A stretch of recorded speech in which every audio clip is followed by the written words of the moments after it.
Now, the Bleacher Report article I mentioned claims that Rodgers hasn't spoken to his family in 2 years, and the off-field distractions may be affecting his play. Chris, as a player, how do you manage what's going on at home, and if there's some problems at home, and also going to work and really performing at your highest level? Well, you know, it's always a lot of stress being a player in the National Football League during the course of a 16-game regular season. That's a long time that you got to try to stay on point. And a lot of people around you have to make some tough sacrifices. So I don't know what's going on with the Aaron Rodgers situation. I know the Bleacher Report article came out. I have a tough time giving a lot of credence to a lot of the things that are being said. Jermichael Finley and Greg Jennings, those guys obviously ended their careers unceremoniously in Green Bay. So, you know, I'm trying to be sensitive to the fact that all of this can't be Aaron Rodgers' fault. You know what I'm saying? All of it can't be on Aaron Rodgers.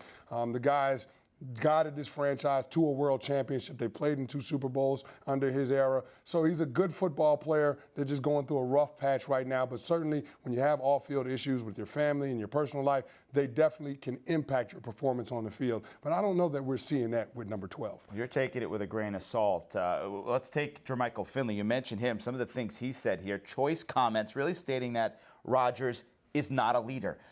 As a football team, can a team be successful if their quarterback isn't the leader of that team, that maybe that falls on someone else's responsibility? Well, the quarterback doesn't necessarily have to be the vocal leader. You know, those quarterbacks, it's a different position. They've got a lot on them to be able to prepare in terms of being able to execute in the games on Sundays. So I think that if your quarterback shows the work ethic and establishes the standard in the organization in terms of how the players are going to work, then I think that's the kind of leader that you're looking for at that position. There are a lot of leaders on a football team. In a 53-man roster, there are a lot of guys in locker rooms that are leaders, especially on championship-level teams. A lot of guys being able to grab the mantle at different points during the course of the 16-game regular season and help the team be successful, give the right message in the right time to motivate the guys to get their jobs done. So it's just not all on one guy to be the leader. What's the type of leader you as a player latched onto, a guy you wanted to follow? There's many different styles to leadership, right? Yeah, absolutely. But you got to be a guy that puts in a lot of effort, a lot of work. You've got to be in the building early. You've got to stay late. You've got to do the extra things to give your team a competitive advantage.